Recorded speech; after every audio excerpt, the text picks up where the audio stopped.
King Solomon's Mines by H. Rider Haggard. Chapter 20. Found. And now I come to perhaps the strangest adventure that happened to us in all this strange business, and one which shows how wonderfully things are brought about. I was walking along quietly, some way in front of the other two, down the banks of the stream which runs from the oasis till it is swallowed up in the hungry desert sands, when suddenly I stopped and rubbed my eyes as well I might.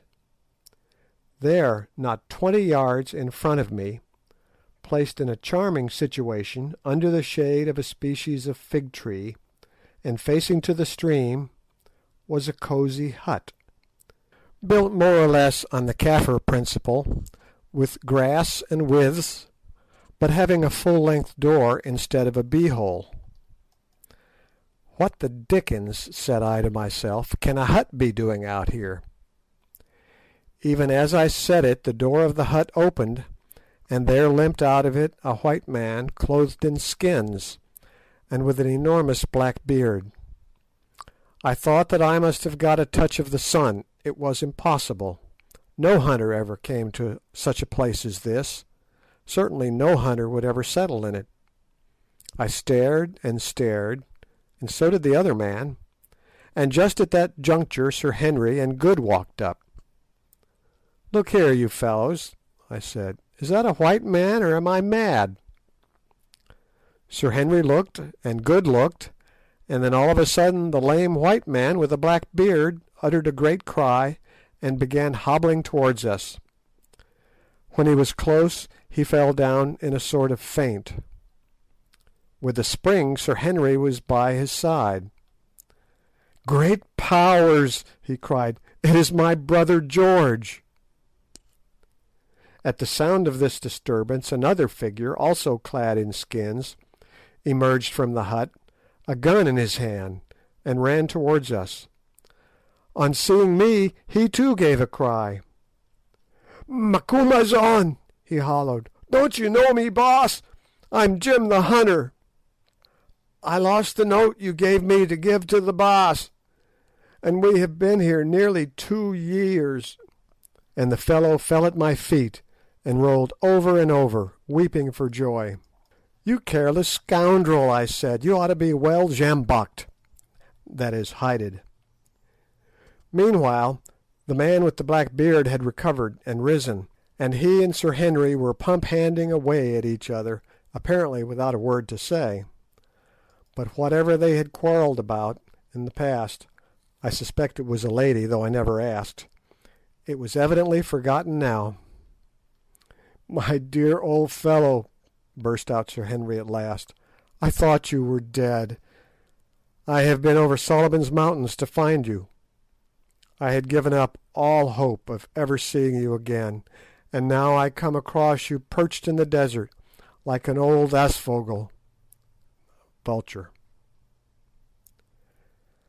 "I tried to cross Solomon's Mountains nearly 2 years ago," was the answer, spoken in the hesitating voice of a man who has had little recent opportunity of using his tongue.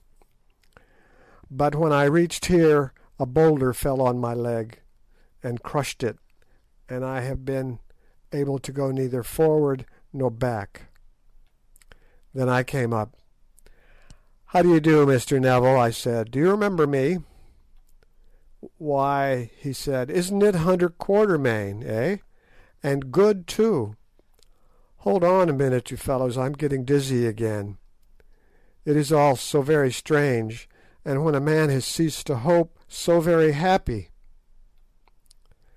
That evening, over the campfire, George Curtis told us his story, which in its way was almost as eventful as our own, and put shortly amounted to this.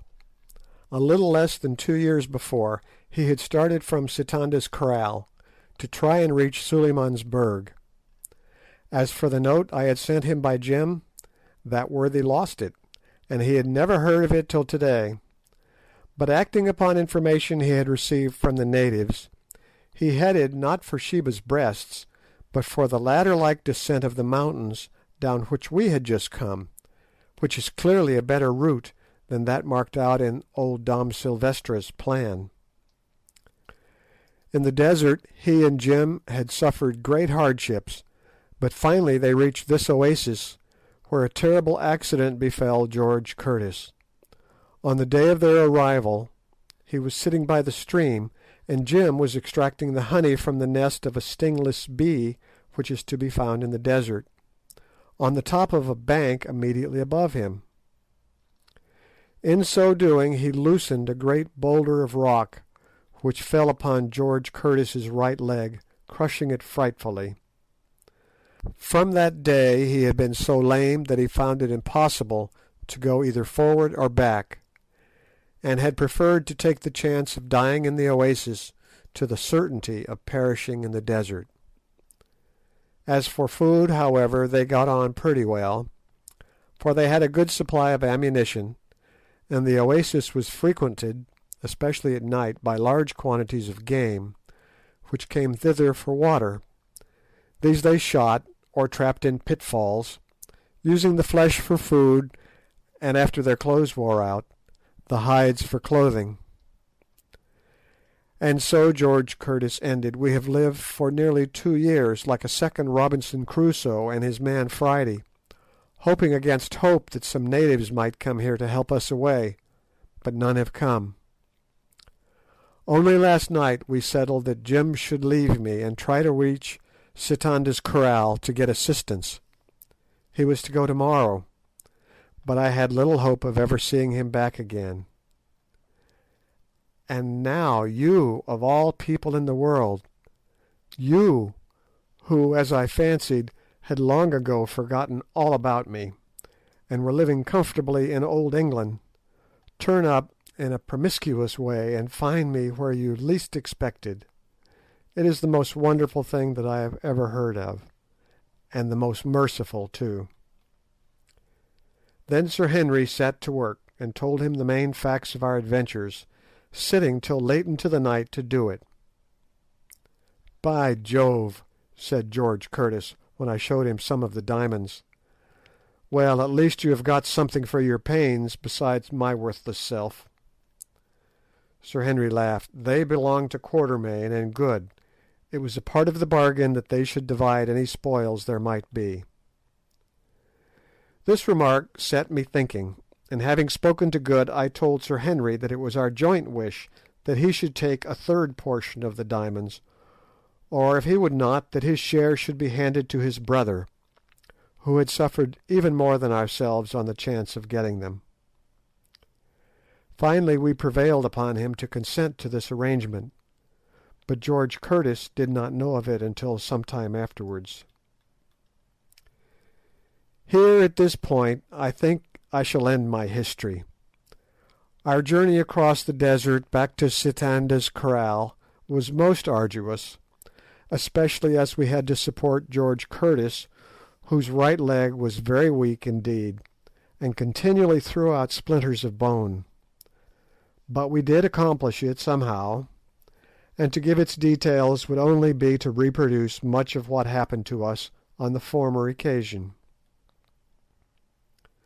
6 months from the date of our re-arrival at Sitanda's, where we found our guns and other goods quite safe, though the old rascal in charge was much disgusted at our surviving to claim them, saw us all once more safe and sound at my little place on the Berea, near Durban, where I am now writing.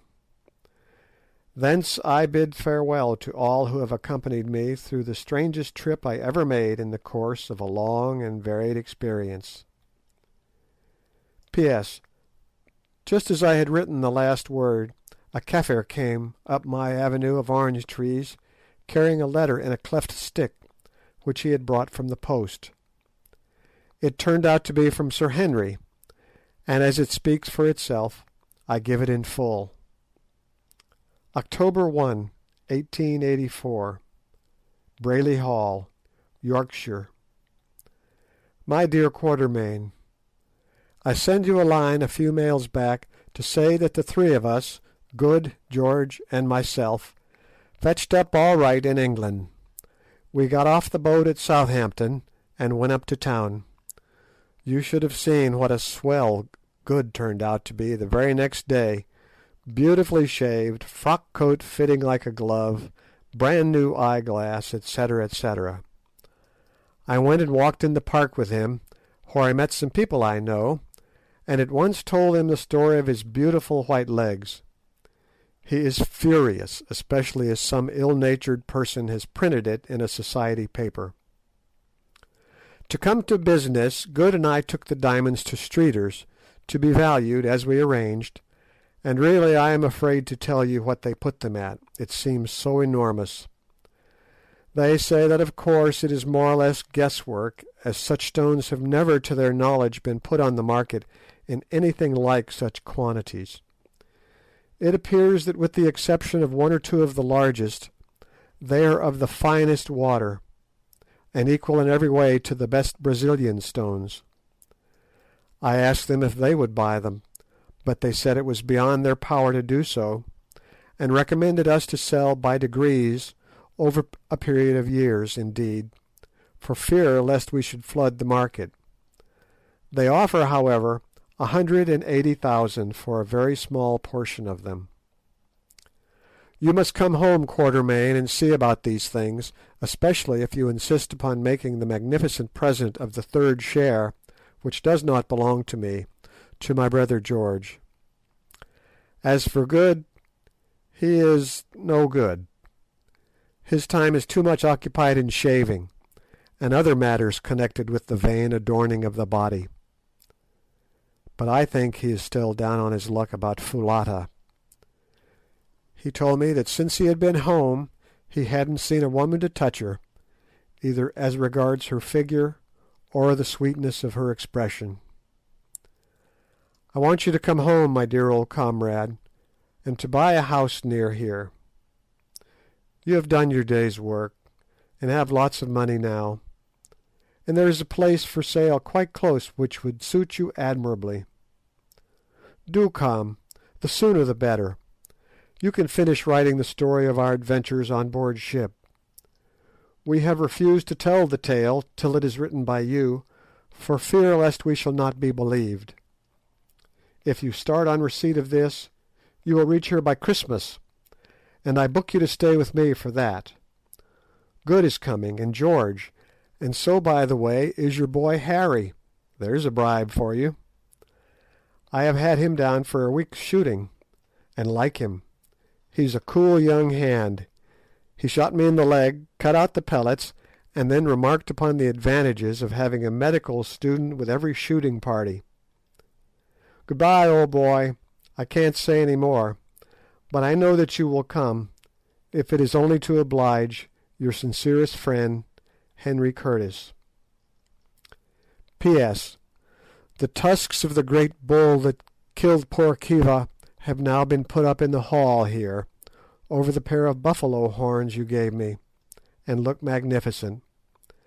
And the axe with which I chopped off Twala's head is fixed above my writing table.